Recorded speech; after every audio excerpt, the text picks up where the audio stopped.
This protocol describes a novel encapsulation method of ovarian follicles in fibrin-alginate interpenetrating network for in vitro culture.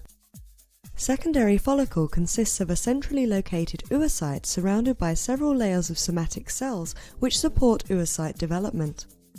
Follicle encapsulation and culture in a three-dimensional environment allows follicle expansion while supporting communication between multiple cellular compartments and maintaining the spherical structure of the follicle. In the first step of this protocol, isolate secondary follicles from 16-day-old mouse ovaries. For the drop method, rinse and transfer follicles to an encapsulation solution. Aspirate each follicle with fibrinogen-alginate solution, pipette into thrombin calcium solution, and allow beads to cross-link.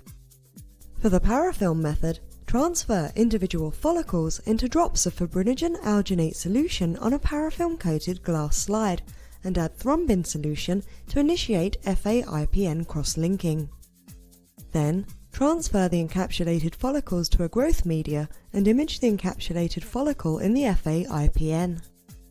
Since this system combines structural support with biological responsiveness to support the growth and development of immature follicles to produce eggs, it may be applied for culture cell aggregates to retain cell-cell contacts without limiting expansion.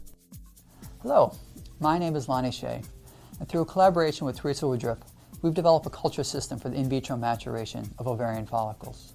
And this culture system really reflects a true collaboration between bioengineering and reproductive biology.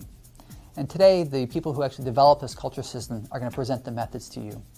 First, Ariella Shikanov is a postdoctoral fellow in bioengineering who developed the